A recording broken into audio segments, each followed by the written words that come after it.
Como una contribución a generar conciencia sobre el respeto a la dignidad humana, presentamos La Voz del Buen Trato con la doctora Rocío Puerta Viana.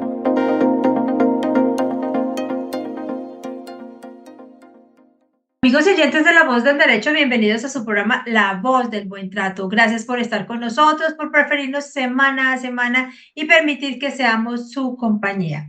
Hoy estamos celebrando un día supremamente especial a nivel mundial, el Día Internacional de la Mujer, no solamente por el hecho de ser mujeres, sino por toda la conquista que hemos logrado. Y entonces La Voz del Buen Trato se ha sumado a este homenaje que hacemos para todas nosotras, para todas las mujeres, porque no, esto no ha sido una conquista que ha llegado así porque sí, siempre lo hemos dicho, hay que hacer un homenaje a aquellas mujeres que lo han dado todo para que nosotros tengamos hoy unos reconocimientos muy especiales y los que podemos llegar a tener a futuro. Por eso, La Voz del Buen Trato ha invitado a dos personas y dos amigas de este programa muy especiales con un conocimiento muy grande, no solamente en lo jurídico, sino en lo práctico, sobre los temas de mujeres, los temas de igualdad de género y todo lo que tiene que ver con las reivindicaciones que se han hecho para las mujeres. Tenemos aquí a la doctora Daniel Acosta Ordóñez y la doctora Diana Alejandra Gómez Páez, quienes son nuestras invitadas y son ellas quienes se van a presentar para que ustedes sepan quiénes son ellas, cuál ha sido su recorrido y agradecer de antemano el tiempo que le regalan a la voz del buen trato y a sus oyentes. Doctora, tiene la palabra para su presentación, la doctora Daniel. Muy buenas tardes. Primero, agradecer la invitación, la confianza y pues a saludar a todos los escuchas. Sí, mi nombre es Daniel Sola Acosta Ordóñez, soy abogada. Tengo mi práctica durante 7 años como representante de víctimas en la Jurisdicción Especial Indígena, en Derecho Penal y con enfoque de género. Actualmente cursando el magíster a punto de terminar de Intervención Interdisciplinar de Violencias de Género de la Universidad de Valencia y estoy haciendo otra maestría en estudios jurídicos avanzados. Bueno, pues el recorrido ha sido amplio, trabajando con mujeres y con víctimas del conflicto armado en territorios indígenas como los Nasa o los Awá en Tumaco. Bueno, muchísimas gracias y esperemos pues que esta conversa se nos quede en la recordación. Muchas gracias, doctora. Doctora Diana Alejandra, tiene la palabra para que usted haga su presentación y sean los oyentes que escuchen de su palabra, de su intervención, cuál ha sido su experiencia en estos temas de género. Doctora Rocío, muchísimas gracias por la invitación. Mi nombre es Diana Alejandra Gómez, soy abogada con experiencia en litigio con enfoque de género y de mis estudios académicos, como lo dije inicialmente, soy abogada y aspirante al título de magíster en Derecho. Muchas gracias. Bueno, antemano, muchas gracias por la invitación y entiendo las ocupaciones de ustedes y dedicarle este espacio a nuestros oyentes.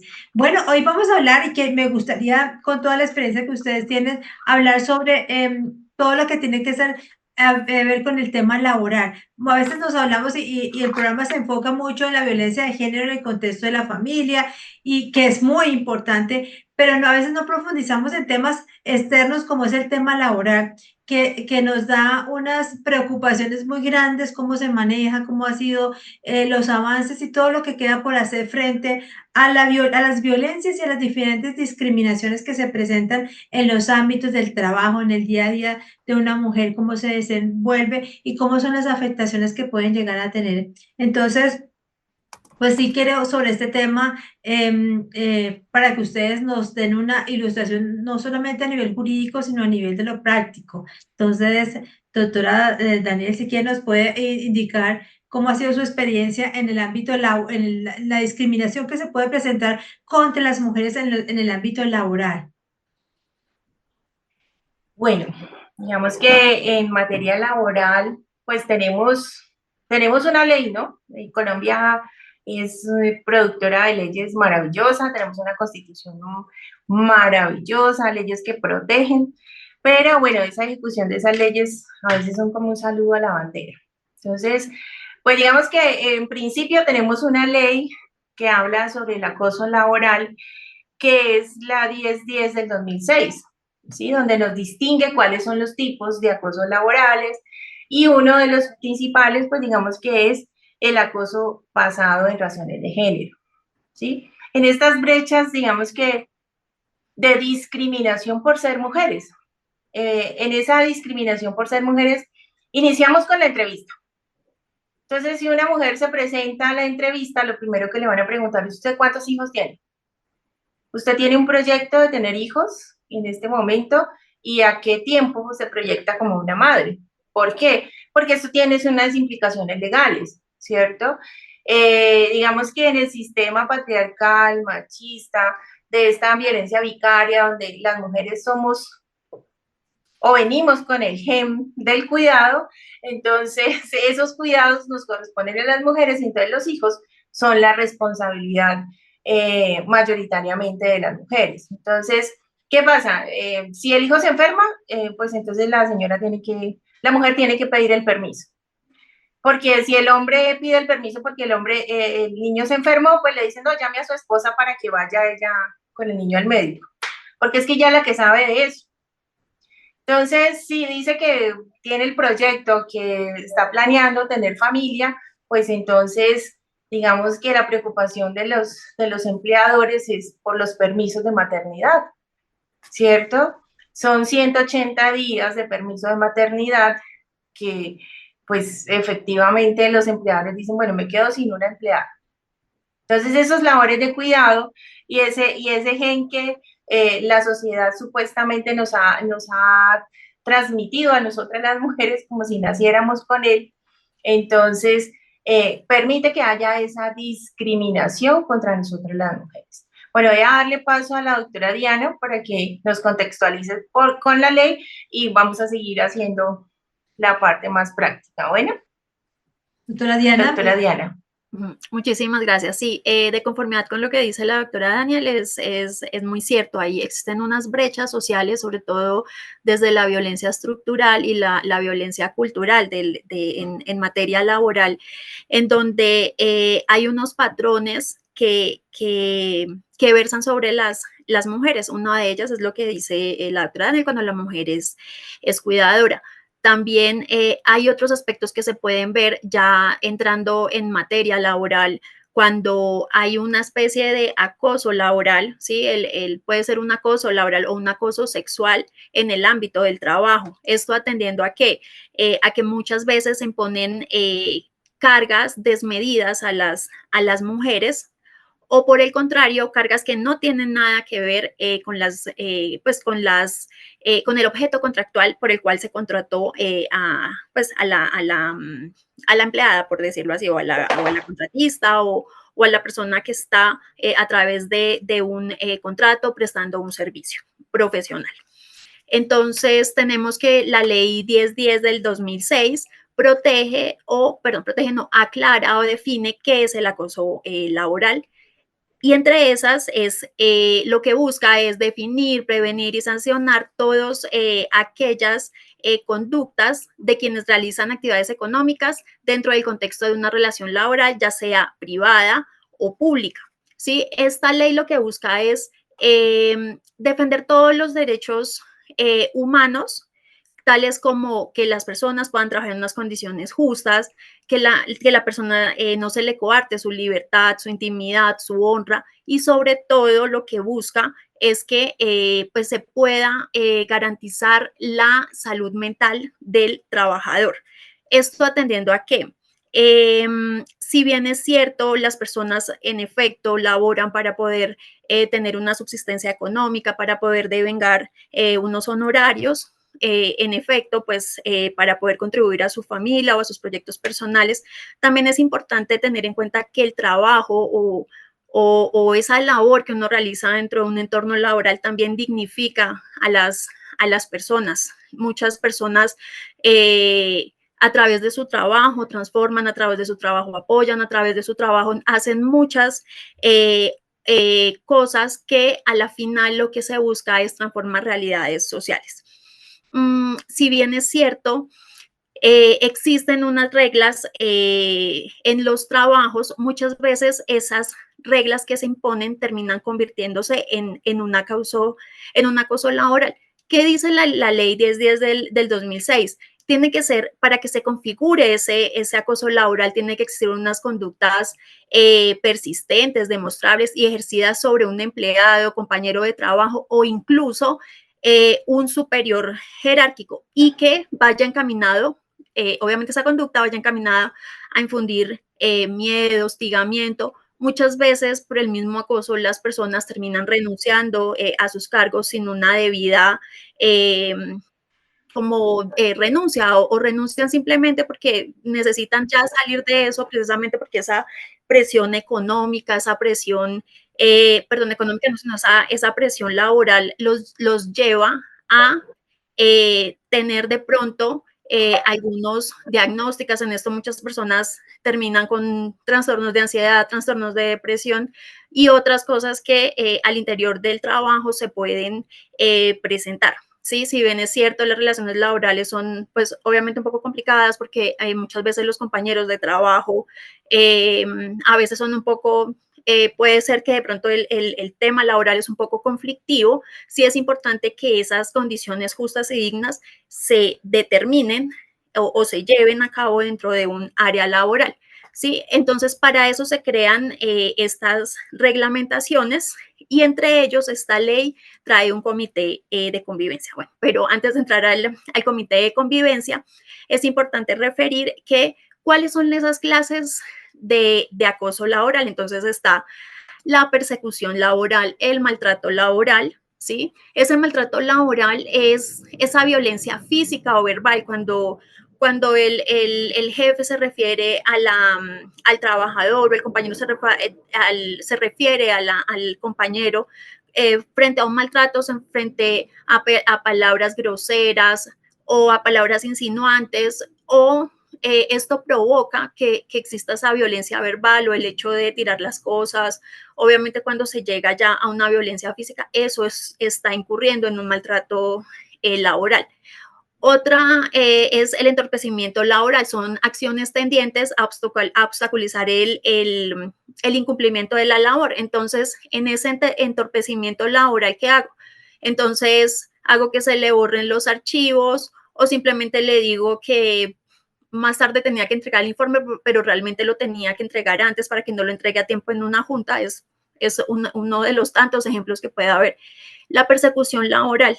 Entonces, es cuando se imponen tareas, pero hay una evidente arbitrariedad. Tiene que entregarme ya esto, ¿sí? Si no, su puesto corre peligro. O también se puede abrir una persecución laboral cuando necesitan entregar una cantidad de trabajo, pues que ya a la humanidad de la persona le es imposible cumplir. También está la inequidad laboral, que es la asignación de funciones a menosprecio del trabajador. Digamos, si yo trabajo con temas farmacéuticos y químicos, debo brindarle al trabajador todas las herramientas pues, para que la persona no se vaya a quemar sus manos, no se vaya a quedar su piel, de pronto el inhalar le puede hacer daño. Entonces, si yo no le doy esas condiciones o esas herramientas para laborar, estoy incurriendo en esa inequidad laboral. La discriminación laboral es el trato diferenciado e injustificado, ya sea por raza, sexo, religión, ¿sí? Que hacen que pues, la persona se sienta mal por la condición, por su raza, por su religión. Digamos, hay personas que, digamos, los adventistas que no trabajan los sábados, ¿sí? Si lo obligo a ir un sábado, pues hay que comenzar a respetar, digamos, esos cultos precisamente porque en los derechos fundamentales esa libertad de cultos existe. Y lo otro es la desprotección laboral, que son órdenes de asignación de funciones sin el cumplimiento de requisitos mínimos, como ya lo venía diciendo anteriormente, es como toda esa parte de seguridad en el trabajador, ¿sí? Existen unos protocolos para que ciertas actividades se puedan llevar a cargo dentro de las empresas. De hecho, pues obviamente esto va de la mano con la ARL y cuando se desprotege al trabajador se está incurriendo en esa desprotección laboral. Hoy podríamos decir que las mujeres, doctora Diana, las mujeres en Colombia ganan menos que los hombres teniendo el mismo cargo, en la misma profesión o la misma actividad, o la doctora Daniel, en ese sentido, podemos decir que todavía existe esa discriminación marcada frente a salario, frente a género. Sí, existe y es muy marcado, sobre todo digamos que en los puestos que son de confianza, en los puestos que son de poder. Sí, una mujer puede tener el mismo estudio, puede tener la misma capacitación, incluso más experiencia que el hombre, pero este cuenta con unos salarios muchísimo más altos. Digamos que en la parte operativa, pues como muchas actividades están reguladas, allí no hay como una brecha tan grande porque pues es un salario mínimo. Digamos, en muchos casos son un salario o 2 salarios mínimos. Pero para los sueldos que superan estas condiciones, sí hay una brecha laboral.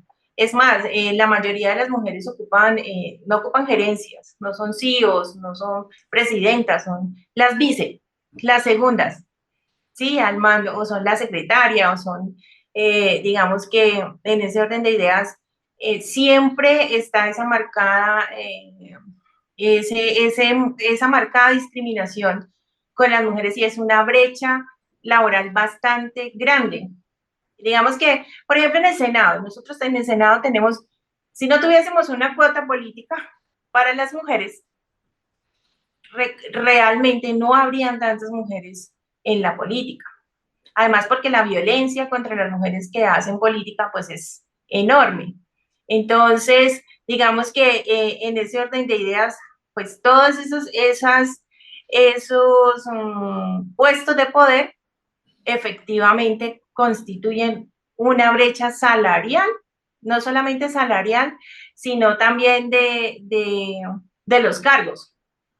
Ahora digamos que están los premios equipares, donde las empresas, las universidades están intentando pues tener como el 50-50 o equiparar un poco el personal femenino con el masculino.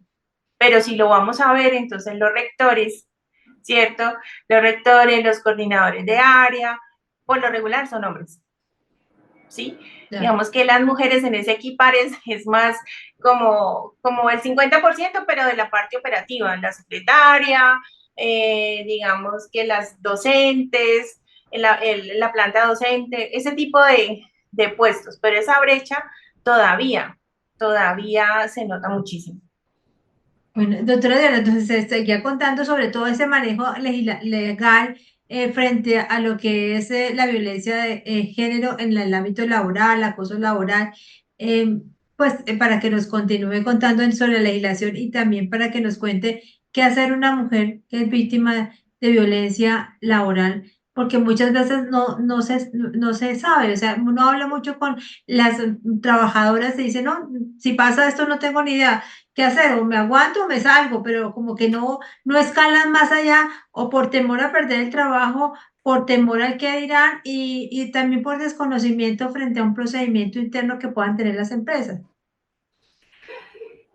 Claro, hay una parte que quiero como enfatizar respecto a lo que está diciendo la doctora Daniel, y es que dentro de este tema de violencia dentro del ámbito laboral, existe la violencia sexual en el ámbito del trabajo. Respecto de lo que comentaba mi compañera Daniel, siempre hay como esa brecha, ¿sí? Y esto tiene que ver mucho con el tema de los poderes. Sí, si bien es cierto, obviamente, y dentro de una empresa, pues de pronto no solo se quiere sostenerse en el cargo, sino también se quiere pues avanzar o llegar a otros cargos.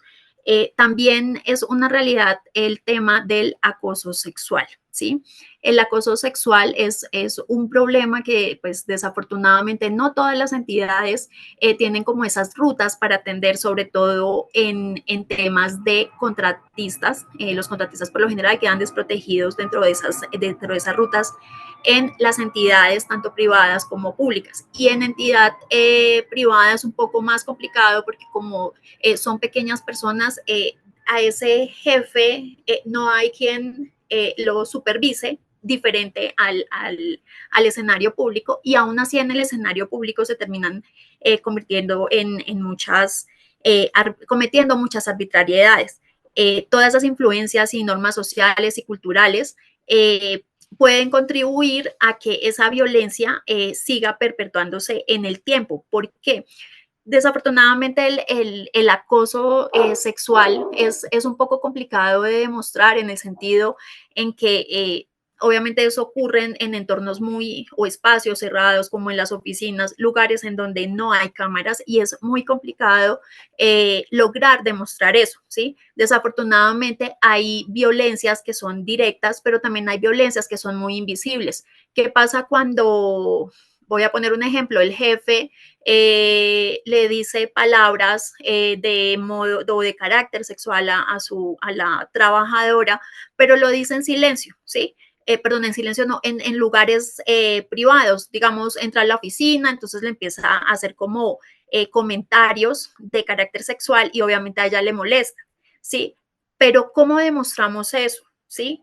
A comparación del jefe que está todo el tiempo bromeando, haciendo chistes que ya todo el mundo sabe y que aún así las mujeres por temor a perder su trabajo o muchas veces, como ha referido la Corte Constitucional, las mujeres callan por no perpetuar o por no exponer las situaciones. Entonces, siempre se termina agrediendo a la trabajadora a través de esas palabras o connotaciones sexuales impuestas por la persona quien comete ese acoso. Estas situaciones muchas veces resultan amenazadoras y ofensivas para quienes lo padecen. ¿Por qué? Porque esto tiene un efecto a qué atentar y según la jurisprudencia lo que hay que proteger acá es la dignidad de las personas porque estas conductas no solo pueden incluir palabras, también pueden incluir tocamientos, abrazos, besos no solicitados, acercamiento físico o excesivo o innecesario, ¿sí? Entonces, muchas veces estas conductas pueden ser experimentadas en cualquier ámbito laboral y es, como lo dice Daniel, la doctora Daniel, son actuaciones discriminatorias porque generan ciertos temores frente a la persona que está recibiendo esos abusos de carácter sexual. Eso era lo que quería hacer esa connotación. Hay una sentencia que quiero dejar acá para las personas que les interesa este tema, es la T-400 del 2022, en donde se desarrolla todo este contenido de violencia sexual en el ámbito laboral, sobre todo en el esquema disciplinario.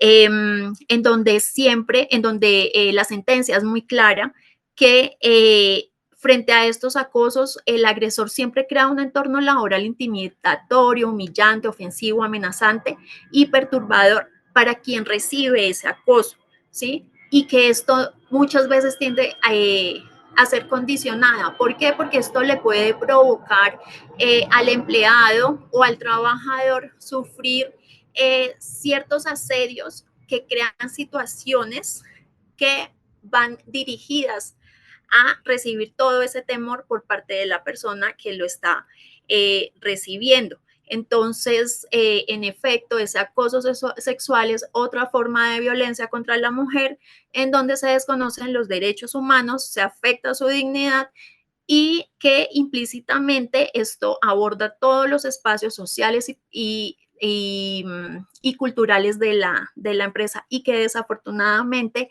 no existen en todas las empresas, como ya lo vine diciendo. De hecho, muchas instituciones públicas logran como crear esas rutas, pero ya es a través de las tutelas. Entonces, desafortunadamente, al interior de las empresas y en esa cultura laboral no existe como esa detección o esa detección o visibilización, prevención frente a la erradicación de esas violencias, que es lo que se pretende con la ley, digamos, en este caso, digamos, la 1257 del 2008, que pretende erradicar cualquier violencia en contra de la mujer. Hay un tema que me parece importante y quería preguntarles con la experiencia de ustedes también en el litigio. Hablamos, la Corte Constitucional ha hablado en muchas oportunidades y ha dado sentencias maravillosas sobre la flexibilización de la prueba cuando hablamos de violencia contra las mujeres en el contexto familiar, pues violencia contra las mujeres, ¿cierto? Lo hemos trabajado mucho en el contexto de la violencia contra las mujeres en la familia, pero cuando hablamos de estas violencias en el contexto laboral, esa flexibilidad de la prueba se aplica, o sea, ese principio, esa orientación y toda esa línea jurisprudencial que se ha dado, sí se aplica o está tibiamente interpretado y en la practicidad es más lejana que cercana? Bueno, digamos que allí intervienen algunos factores. Digamos que la ley sí lo dice, la Corte Constitucional dice que hay que flexibilizar, ¿cierto? Por ejemplo, una de las ganancias en el acoso sexual en el entorno laboral es que ya ahora no que tiene que ser una conducta prolongada en el tiempo y que tiene que ser la persona que tiene el poder jerárquico, ¿cierto? Porque se descubrió que al mismo nivel también hay acoso laboral. Hay acoso sexual en el ámbito laboral, o sea, los compañeros de trabajo que están en el mismo ámbito e incluso los que están inferiores ejercen acoso sexual contra las mujeres en el trabajo, ¿cierto? Entonces, el comentario, el tocamiento, la palabrita al oído, cómo está de bella, cómo está de hermosa, cómo le queda bien ese pantalón, uy, mira esas puchecas tan hermosas, porque lo dicen, o sea, en el ámbito laboral es terrible. Hay una ruta para denunciar, primero que hay un proceso, digamos que medianamente disciplinario dentro de la empresa, pero también está la ruta de la 1257 del 2008, que es ya en materia penal.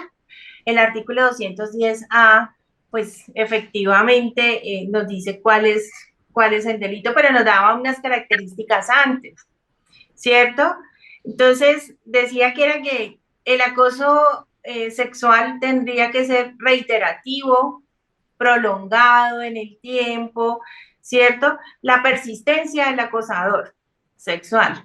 Esa era una de las partes que era muy difícil porque, pues, si usted a la primera la acosan, la tocan o le dicen cosas y usted denuncia a la primera, entonces se quedaba sin fuerza esa prueba, ¿sí? Porque el solo testimonio no valía y de todas maneras, si usted no tenía una grabación o no tenía un testigo, que por lo regular no se da cuando hay acoso sexual, pues entonces, digamos que ese ítem ya ha ido evolucionando y la Corte Constitucional también dice que no tiene que haber una persistencia, con que haya un solo acto de acoso sexual, que se configure el acoso sexual, pues efectivamente se podrá denunciar, ¿cierto? Otra de lo que traía el tipo penal era que tenía que ser el jerárquico, el que tuviera una posición de poder, o el que fuera el familiar para el acoso sexual. Pero entonces en esa posición de poder se descubrió que no solamente quienes están en una posición de poder ejercen acoso sexual en el ámbito laboral. También nuestros compañeros de trabajo con, digamos que, con las palabras de carácter sexual, cómo está de bonita, cómo está de buena, cómo amaneció hoy. Entonces, digamos que lo voy a decir de manera coloquial y como lo dicen, que es perverso en algunas oficinas. Ay, ¿cómo le fue anoche? Anoche sí hubo actividad, entonces viene contento, porque son parte de la discriminación de las mujeres. Las mujeres cuando somos exigentes o cuando somos serias en el trabajo, pues somos histéricas emocionales o tenemos el periodo, ¿sí? Esa es una discriminación en razón de género. Entonces digamos que tienden a descalificarnos o a decir, es que se toma toda la sopita, entonces hablan de tu cuerpo, que estás gordita, que ya no cabe en la ropa, que ya no cabe en la silla, va a haber que comprar otra silla porque ya no, la silla no la aguanta. ese tipo de cosas que hacen referencia a tu cuerpo.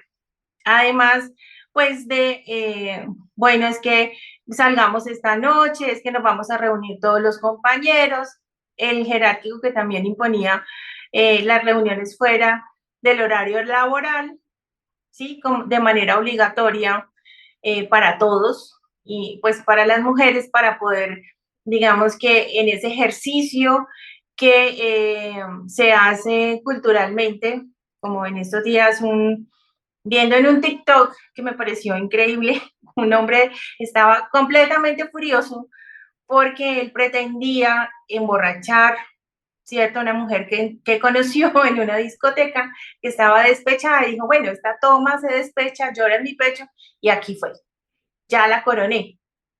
Y entonces se quejaba en las redes sociales porque decía que esta me ganó, resulta que me emborrachó a mí, no sé qué me dio en el trago y me robó. O sea que estaba muy enojado porque no había logrado su cometido, ¿cierto? De violarla. Entonces, digamos que en ese orden de ideas. Pero la denuncia en el trabajo es muy compleja porque se supone que en el protocolo disciplinario de cada empresa, que ahí pues tiene que haber un comité de salud ocupacional donde se atienda a la víctima, donde se le preste ayuda y acompañamiento, donde pues hay un comité disciplinario que supuestamente recibe la queja, notifica pues al presunto agresor, pero, y eso debe ser confidencial, se supone que el que presenta la queja, ya sea una mujer o sea cualquier trabajador, debería ser de carácter privado, por seguridad del trabajador. Pero resulta que no, encontramos que en las empresas la persona pone la queja y sale de interponer la queja y ya toda la empresa sabe. Entonces empiezan los comentarios y entonces las mujeres queremos dañarle la hoja de vida al jefe o nos queremos tirarnos la carrera, la vida al hombre que nos está acosando. Entonces, muchas mujeres deciden renunciar porque efectivamente, si le dan la razón y si hay un proceso efectivo y hay una investigación, bueno, probarlo es otra cosa, es la palabra del uno contra la del otro. Entonces, dígame, ese hombre tan buena gente, tan buen jefe, tan buen empleado, ¿qué va a estarse? Además, digamos que si sea simpático a la luz digamos, ¿cómo se dice? De los estereotipos de belleza, ¿cierto, varonil? De ese tipo tan chusco, ¿qué se va a meter con esa mujer? Ese no tiene necesidad de acosar a nadie. Las mujeres le llueven, le ruegan, ¿cierto?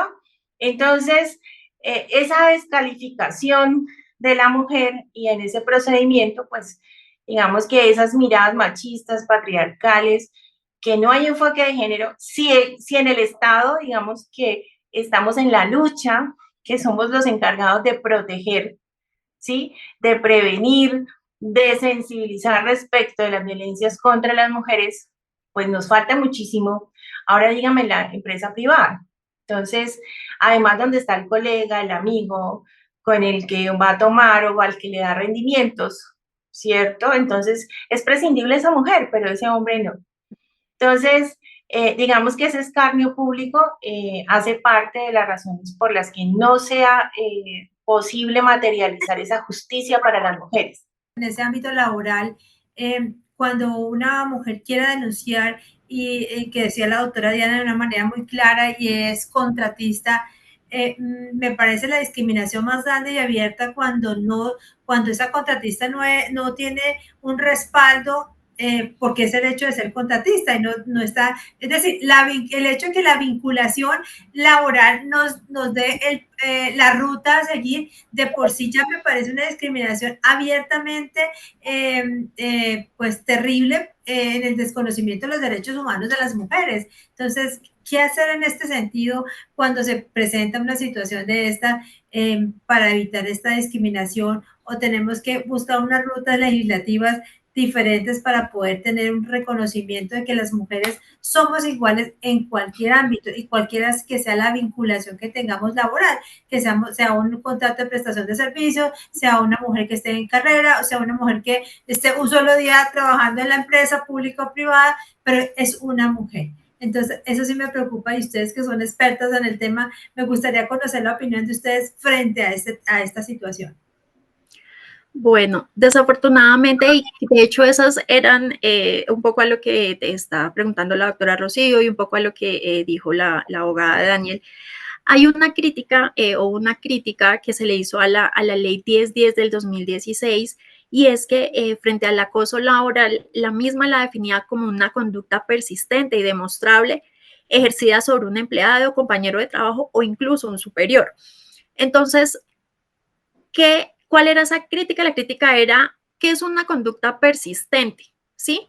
Lo que decía la doctora Daniel, puede que haya sucedido una vez, solo una vez, pero de solo una vez, ya hay una violencia de género, así como lo especifica la doctora Rocío Puerta. Entonces, ¿qué es lo que pasa? Cuando no identificamos qué es una violencia de tipo sexual, ¿sí? Porque, digamos, no solo son los chistes o las conversaciones de contenido sexual, tal y como lo refería la doctora Daniel, también puede ser miradas, gestos lascivos, muecas, llamadas, cartas, invitaciones con intenciones sexuales, manoseos, sujetar a la persona, acorralarla, abrazarla, o las presiones físicas como psíquicas para tener un contacto sexual. Entonces, son muchas las conductas que conllevan a esas violencias frente al acoso laboral en el ámbito del trabajo.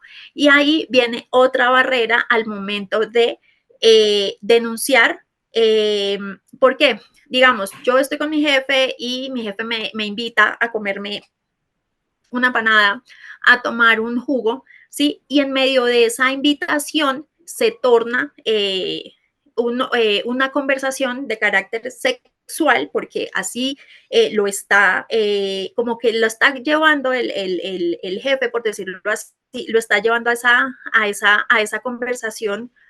O yo estoy sola en la oficina, entonces el jefe se mete a la oficina y empieza a tocar, me empieza a hablar, y yo no quiero eso, pero resulta que él estaba ahí porque yo necesitaba que él me contestara algo respecto a algo con lo que yo estaba trabajando. Entonces, esos escenarios se vuelven, como lo dice la doctora Daniel, un poquito complicados de, eh, de resolver, entonces, de demostrar, perdón. Entonces, esa es una de las críticas que le hacen a la ley 1010 del 2016 y es en razón, como lo dice la doctora Daniel, que ya ha cambiado mucho este tema por ya viene el enfoque de género al momento de hacer análisis. Entonces, ¿qué hay que hacer frente a eso?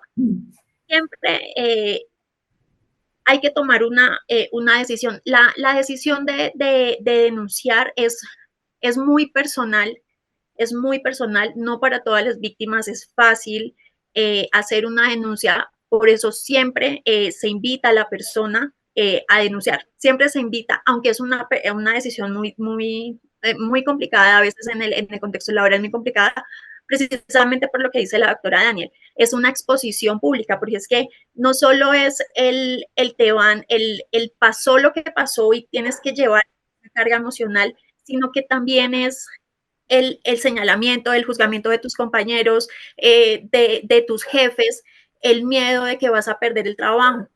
Pero por eso se requieren, ¿sí? Y desafortunadamente, y lo que hemos venido diciendo, debería reforzarse más esto en los trabajos. ¿Qué es lo que se debe hacer al momento pues en el momento de estar sufriendo una violencia, ya sea en acoso laboral o acoso sexual dentro del contexto del ambiente de trabajo? Y es poner en conocimiento del jefe inmediato lo que está pasando. Asimismo, acercarse a la fiscalía y hacer pues la denuncia dependiendo del contexto de violencia sexual que se presentó. Si hubo acceso carnal violento o si es acoso sexual, ¿sí? todo, dependiendo del contexto de lo que pasó, pues obviamente la conducta trae un delito y ese es el delito que pues la persona tiene que poner en conocimiento. Es más, la persona va a la fiscalía y dependiendo de lo que la persona va comentando, pues la fiscalía está en la obligación de iniciar esa denuncia. Eso en primer lugar. Y en segundo lugar, lo que dice la ley 1010 del 2006 es a través del comité de convivencia. En efecto, estos temas a veces pasan por comité y también es importante que la gente al momento de entrar a estos comités entienda que las violencias basadas en género no son conciliables. Estos escenarios no se deben conciliar. ¿Por qué? Porque es que el perpetuar estas formas de violencia hacen que el violentador se llene más de poder y esas violencias sigan pasando. Ya, listo, me pasó a mí, me cayó, yo no dije nada, pero viene una siguiente. Y esta otra persona, por miedo a perder su trabajo, y entonces, ¿qué es realmente lo que se está formando en la empresa? ¿O qué es lo que la empresa o la institución está protegiendo? ¿Sí? Entonces, el primer paso es que es complicado, pero es hablarlo y es ante el jefe inmediato para que la empresa, ok, esto es otro punto. Vamos al punto que yo le digo a mi jefe y ya, me callo. El jefe de todos modos está en la obligación de poner en conocimiento esa clase de violencia, ¿sí? ¿Por qué? Porque esto sería como tapar lo que está haciendo o el delito que se está ejerciendo sobre un trabajador. Los jefes tienen esa responsabilidad de hacer las correspondientes denuncias. Eso por un lado. Y lo más importante en estos casos, aparte de todo el tema legal, que cuando no escuchan, entonces hay que ir de una vez pues a poner las denuncias correspondientes. También es importante contar con un apoyo psicoterapéutico, ¿sí? ¿Por qué? Porque, como venía diciendo, todo este tema tiene que ver mucho con las condiciones de trabajo justas. Aquí se juega con la dignidad de la persona, con la intimidad de la persona, con la honra. Muchas personas terminan no denunciando y renuncian, ¿sí?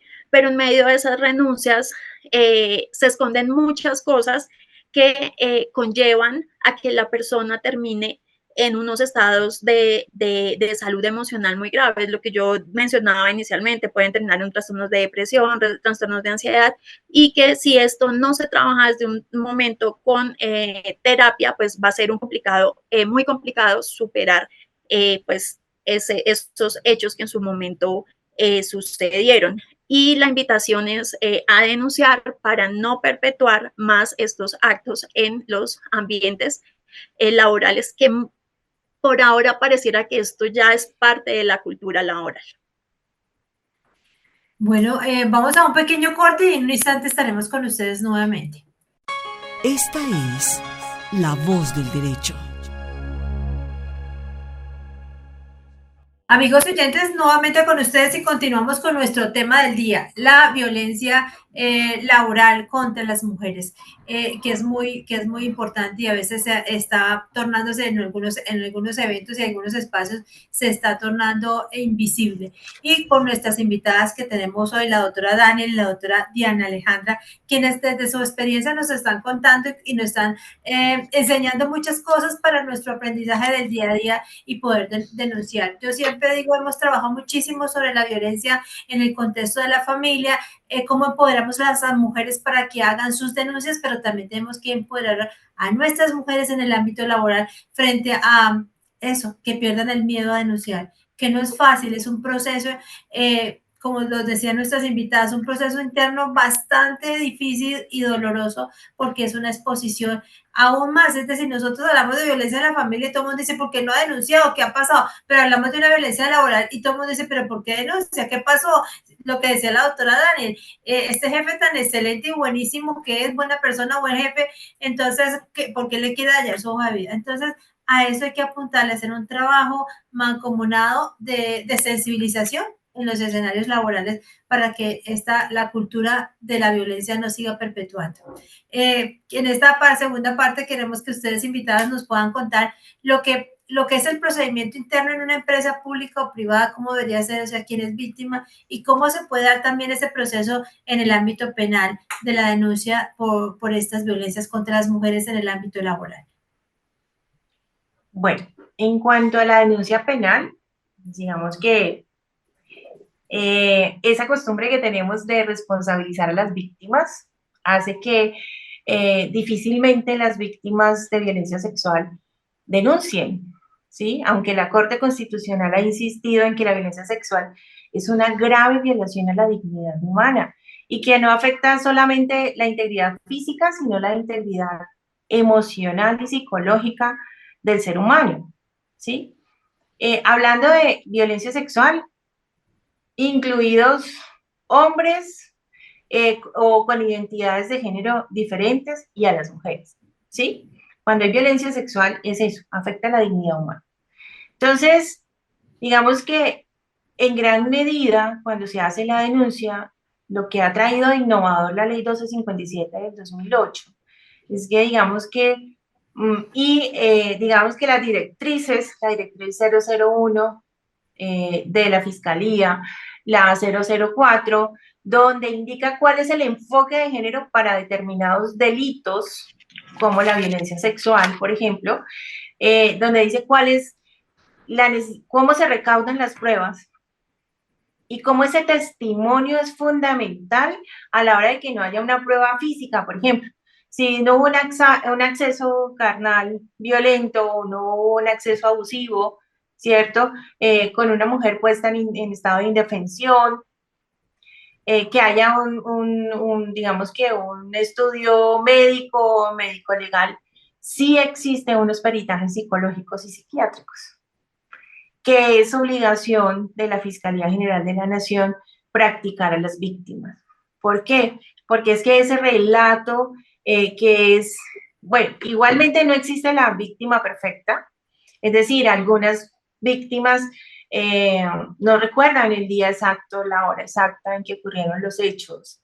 Entonces, digamos que ese contextualizar, el definir algunos aspectos de esos hechos en tiempo, modo y lugar, requieren también de ese recaudo de un especialista, como es el psicólogo forense o el psiquiatra forense.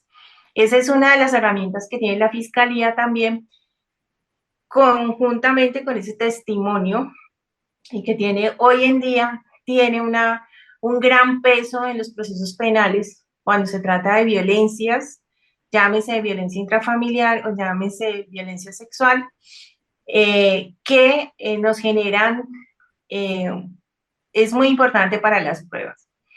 Entonces, como decía la doctora Diana, un acompañamiento psicoterapéutico es fundamental. ¿Por qué? Porque además no solamente es la psicóloga, sino integrar a un trabajador social que ayude a ese ámbito social que rodea a la víctima.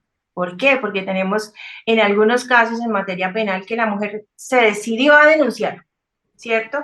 Estos procesos son largos, empieza a denunciar, entonces empieza a recibir presiones. Ah, pero usted cómo se le va a tirar la carga, mire que lo va a mandar a la cárcel, ¿cierto? Este señor es un gran señor, ¿cómo se le ocurre inventar tantas cosas? Mire, la familia, mire, es que usted ahora que denunció, todo el mundo se va a enterar. Usted no va a volver a conseguir trabajo. Y entonces, ¿qué vamos a hacer si usted no consigue trabajo para mantener la familia? Entonces, lograr que esa intervención interdisciplinar nos ayude tanto con la víctima como la red familiar y social. Es decir, en Cali, en la Subsecretaría de Equidad de Género, hay un programa que dice, si es con ella, es conmigo, ¿cierto?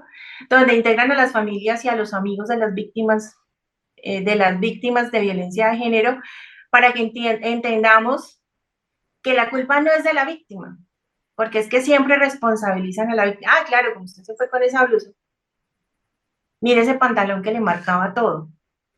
¿Usted cómo se va a ir al trabajo con una blusa escotada? ¿Usted para qué le sonríe al jefe o para qué le sonríe al compañero? Es que usted es muy confianzuda, ¿cierto? Entonces siempre trasladamos la responsabilidad a la víctima. Y lo primero que la víctima debe entender es que no es su culpa, no es su responsabilidad. Y que el hecho de que estemos denunciando penalmente o disciplinariamente o en el trabajo para que sea sancionados, porque cada uno de nosotros nos tenemos que responsabilizar de nuestros actos. Así como para nosotros es muy fácil decir, bueno, es que el tipo que me hurtó el celular en la calle o me amenazó y me quitó la cadena y el bolso, a ese lo denuncio porque ese tiene que ir para la cárcel. Y con ese no tenemos problema, ¿cierto? Si usted hace una consulta en varias personas, le dicen, no, ese claro, sí hay que irle a denunciar porque sí tiene que ir a parar a la cárcel. Y entonces, ¿por qué no pensamos lo mismo del abusador sexual, del acosador laboral, del acoso laboral que nos está minando nuestra dignidad, nuestra capacidad de autogestión incluso? Yo ya no puedo tomar decisiones, porque yo ya no sé, estoy en un campo minado y no sé qué decisiones tomar. Entonces, claro que hay barreras institucionales y hay que ser muy claras, y espero que esto le quede muy, digamos que muy en la memoria o muy en la mente a la audiencia, tanto hombres como mujeres. Y es que cuando hay una violencia, la responsabilidad no es de la víctima, es del agresor, en cualquier circunstancia. Ah, es que la invitó a tomarse un café después de la oficina. ¿Usted para qué le aceptó? ¿Sí? No.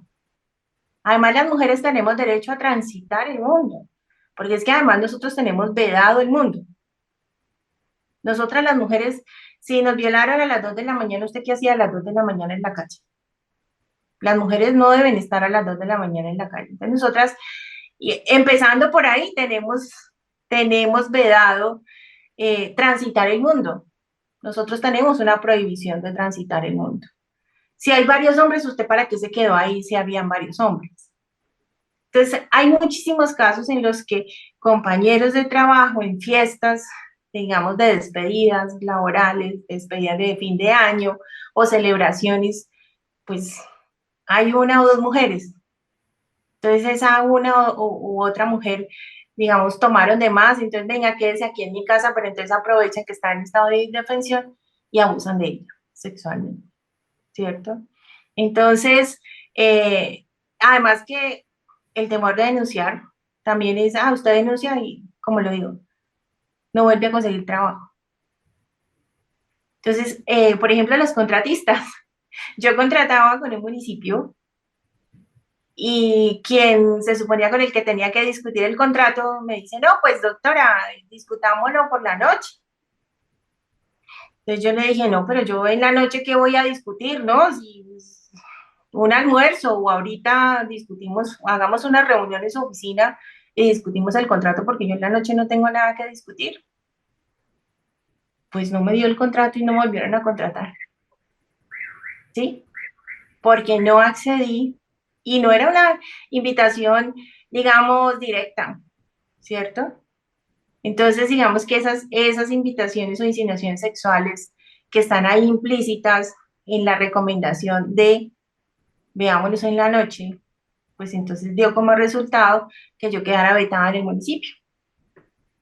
¿Sí? Entonces, digamos que esas formas de decir incluso al mismo agresor no, pues trae retaliaciones.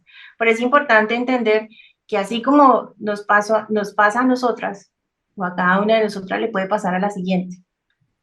Y es necesario detener de alguna manera ese comportamiento. Que las barreras institucionales existen, sí. Que es difícil el proceso, sí. Pero también ahora tenemos una herramienta que la Corte Constitucional nos la ha validado, y es que cuando las instituciones y las barreras institucionales no hay justicia para nosotros las mujeres que estamos siendo víctimas de violencia, de cualquier tipo de violencia, también tenemos el scratch. ¿Sí? Podemos hacerlo público. Que eso tiene otras connotaciones también más violentas contra las mujeres. Pero hay muchas herramientas. Lo que pasa es que también es importante decir que nosotras las mujeres, que el patriarcado y el sistema machista nos ha enseñado que las mujeres, la peor enemiga de una mujer es otra mujer. Entonces, en algunas ocasiones en las empresas no tenemos esa sororidad, no tenemos eso de arropar a esa compañera que está siendo víctima, porque es que nos han enseñado que si como ella es más bonita o creemos que es más bonita, pues el jefe se fijó en ella y no en mí, por unas relaciones de poder y de qué puedo alcanzar yo, ¿cierto? Entonces, es importante que entendamos que debemos formar redes en las empresas, en los trabajos, en las contratistas, de poder informarnos, de poder contarnos y de poder, sin juzgar y sin señalar a la otra que está siendo víctima de ese acoso sexual o acoso laboral, pues que podamos apoyarla. Doctora Diana. Hay otro tema que me parece importante tocar acá.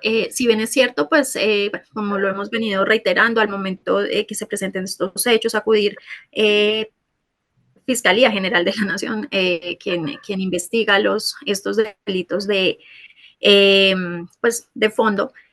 Hay algo importante en esto y es frente a las barreras institucionales, y es desafortunadamente muchos funcionarios no tienen ese enfoque de género. Entonces llega la víctima a denunciar y dice, me pasó esto o aquello, pero es que solo fue una vez, esto no es un delito.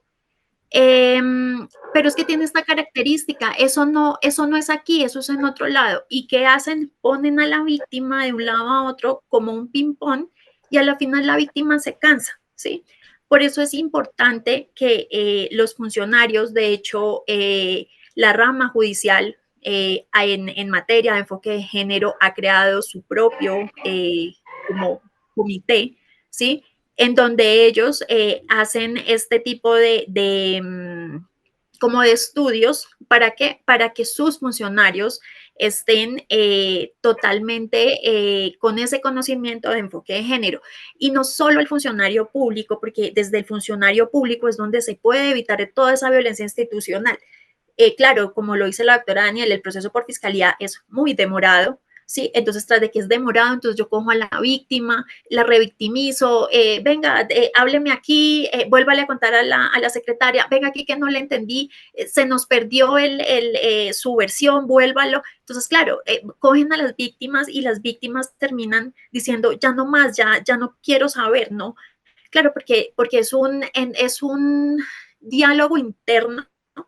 En donde hay un impacto negativo hacia la persona, y es justo frente a estas barreras que tiene que estar luchando la víctima, cuando al contrario, la víctima debería ser más protegida institucionalmente.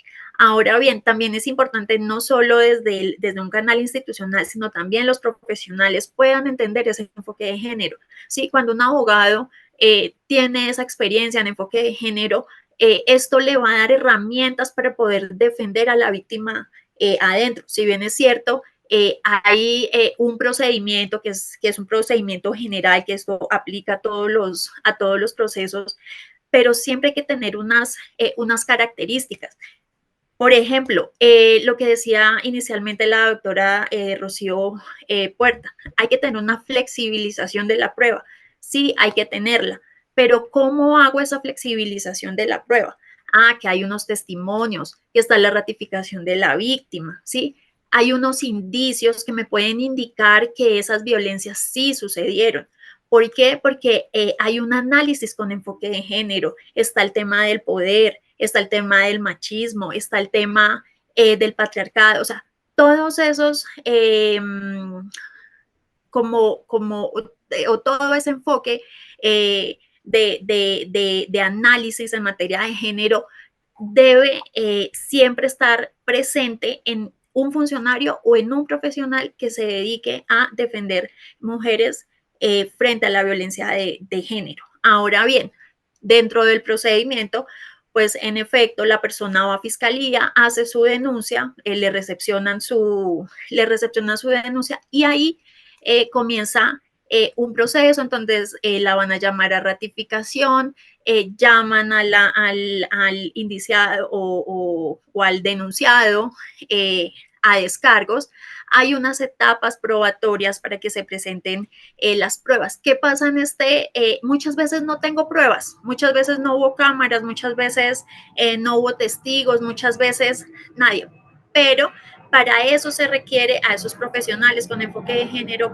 porque a través de ese enfoque o a través de ese análisis que se hace, se puede lograr hacer una buena defensa para que la víctima pueda ser reconocida como víctima dentro de un proceso en el cual, y pues desafortunadamente muchas veces lo que hacen los operadores judiciales es de pronto no decir conciliar, pero ya les dicen, pero es que mire que él va a terminar en la cárcel, pobrecito, no, les dicen, o sea, les dan como que maximizan las situaciones para crear terror.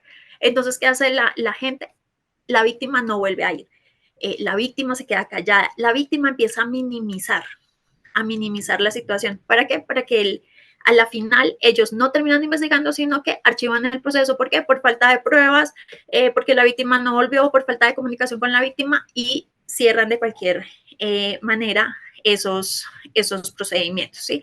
Por eso es importante que tanto los funcionarios como los profesionales tengan en cuenta que es importante que al momento de hacer todos esos análisis realmente se tenga ese objeto de enfoque de género. Gracias. Bueno, solamente me queda agradecerles a ustedes, doctoras, por aceptar la invitación, por reconocer su tiempo, su conocimiento y su experiencia para La Voz del Buen Trato y para todos nuestros oyentes. Muchísimas gracias. Creo que hemos hecho unas reflexiones maravillosas. Hay mucho por hacer todavía, considero, pero estamos en la lucha y desde aquí, desde este programa, agradecer a todas las mujeres que históricamente han trabajado, han luchado para que nosotras las mujeres de hoy en día tengamos derechos y reconocimientos y que nos queda un legado para nosotras las que estamos en este momento trabajar para las futuras generaciones. Muchas gracias a ustedes, muy amables, y esta es la casa de ustedes, La Voz del Buen Trato. Les deseo un excelente día y gracias, doctora Diana, doctora Daniel. Si quieren doctora, yo quisiera que sí nos quedara como una reflexión, ¿sí? Y es que las empresas tienen una responsabilidad social, ¿cierto? Entonces, digamos que si la víctima no decide denunciar, la empresa sí tiene que tomar medidas, ¿sí? La Corte Constitucional en 2021 ya lo ha dicho. Tiene que tomar una debida diligencia y además, pues, proteger a la víctima cambiando los horarios mínimamente del agresor, no de la víctima, cambiándolo de puesto, ¿sí? Y si esa empresa no hace ese acompañamiento a la víctima, también lo podemos denunciar ante el Ministerio del Trabajo, ¿sí? Porque la responsabilidad de las empresas también es de ayudar a esas víctimas, si no estamos en una omisión o incluso en una permisividad de esas violencias contra las mujeres o contra sus trabajadores. Bueno, gracias, doctora muchísimas Diana. Gracias. Gracias a ustedes, muy amable. Doctora Diana, ¿alguna reflexión para nuestros oyentes? Muchísimas gracias por la invitación al programa y sí quiero dejar la reflexión de invitar a las personas que en este momento estén pasando por una situación de violencia, que lo denuncien, que lo hablen, es importante hablarlo. Eso en el entendido de no seguir perpetuando más estas conductas. Quisiéramos que esto fuera un mito, que fuera un 0. nada por ciento, pero desafortunadamente es algo muy generalizado. Es importante conocer cuando hay un abuso o cuáles son esas características que conllevan a un acoso, porque también nos acostumbramos a que nos traten así. Es que es normal, normalizamos tanto que no nos estamos dando cuenta que nos están atrapallando laboralmente y a la final lo que terminamos es perpetuando. Entonces sí, una invitación y pues nada, ojalá que los oyentes se enamoren del tema de enfoque de género, porque realmente sí es un tema que hoy en día y precisamente por toda la flexibilidad legislativa y atendiendo a todo el activismo judicial que ha traído nuestra carta política, nuestra jurisprudencia, nos ha llevado pues como a nuevas connotaciones jurídicas. Esto es un camino muy amplio, un camino por recorrer. Todavía hay muchas cosas que falta trabajar, pero pues a la final, si logramos construir a través de casos reales, donde la gente pueda hablar, donde se pueda analizar y donde todos esos casos quedaran en conocimiento, creería que es una forma en que se puede detener un poco toda esta clase de violencias, tanto desde el acoso laboral como desde el acoso sexual en el ámbito del trabajo. Muchísimas gracias nuevamente, doctora Diana Alejandra, doctora Daniel. Mil gracias por su tiempo, por su compartir de experiencias y conocimientos, y a los oyentes un abrazo fraternal. Muchas gracias por preferirnos y por permitir que seamos su compañía. Nos vemos la próxima semana en nuestro próximo programa. Hasta pronto. Escucharon La Voz del Buen Trato con la doctora Rocío Puerta Viana. La Voz del Buen Trato en La Voz del Derecho.